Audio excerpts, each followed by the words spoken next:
Oke, anak-anakku sekalian, kita masuk di contoh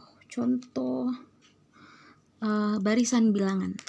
Oke, contoh barisan bilangan. Jadi kalau dia sudah masuk di barisan bilangan, berarti dia sudah pola bilangan, ya kan? Karena barisan bilangan itu terbentuk dari pola bilangan. Oke, jadi kita lihat. Contohnya adalah 25 ketika kita melihat sebuah barisan bilangan. Contoh 25, 22, 19, 16. Kita lihat dulu. Kapan kita bilang dia suatu barisan bilangan? Ketika dia memiliki pola. Ketika dia memiliki pola yang teratur. Apa itu pola? Pola adalah bilangan yang tersusun teratur atau beraturan, memiliki aturan. Nah, lihat. 25, 22, 19, 16. Kita harus cari. Ini beraturan tidak polanya? Caranya bagaimana? Kita lihat. Ini suku pertama, suku kedua, suku ketiga. Kita lihat dulu bagaimana selisihnya. Selisih antara suku pertama dengan suku kedua atau perbedaannya. Apakah dia dijumlah, apakah dia dikurang, apakah dia dikali, dibagi. Kita lihat. 25 ke 22 itu diapakan? Dikurang. Oke, lihat berapa selisih antara 25 ke 22? 3. Berarti 25 ke 22 kurang 3. Kita lihat lagi. 22 ke 19 kurang 3. 13 ke 16, 19 ke 16 kurang 3. Berarti dia memiliki pola yang dia memiliki urutan pola bilangan yang teratur. Ketika dia teratur seperti ini, berarti dia termasuk barisan bilangan. Jadi ini termasuk baris bilangan.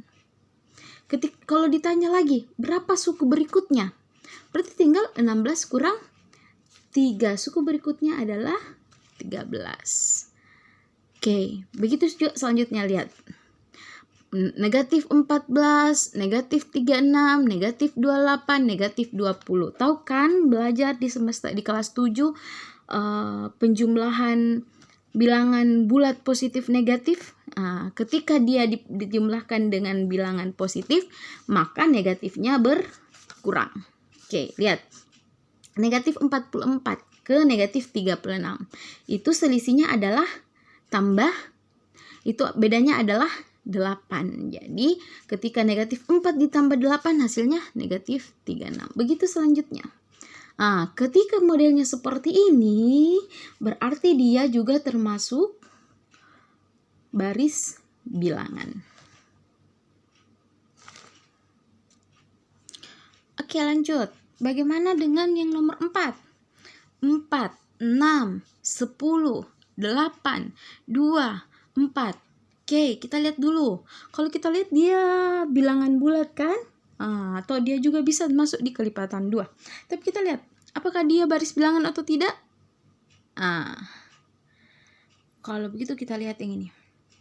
4 ke 6. 4 ke 6 itu tambah 2. 6 ke 8 itu, 6 ke 10 itu berapa? 6 ke 10 itu tambah 4. Oke. 10 ke 8 itu bagaimana? Kurang 2. 8 ke 2 itu berapa? Kurang 6. 2 ke 4 itu berapa? Tambah 2. Oke, kita lihat.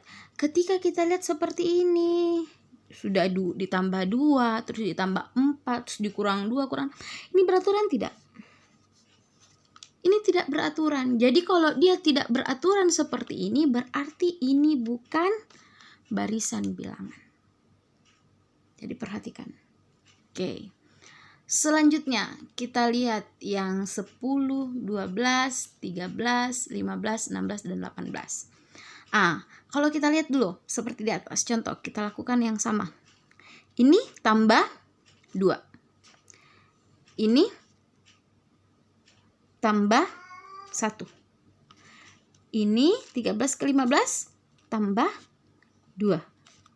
15 ke 16 tambah 1. 16 ke 18 tambah 2. Kira-kira ini pola bilangan tidak? Kira-kira ini baris bilangan tidak? Ini kira-kira polanya ini pola bilangan tidak? Oke. Ini termasuk baris bilangan.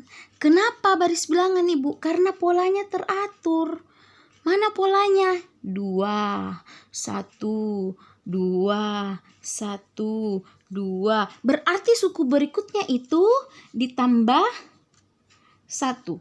Ditambah 1 artinya 18 tambah 1, 19. Ini barisan bilangan karena polanya teratur.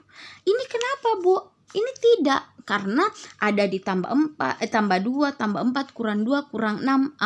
Ada di sini tambah 2, tambah 4, tambah 2 lagi, tambah 4. Itu baru barisan bilangan. Tapi karena polanya tidak teratur, makanya ini bukan barisan bilangan.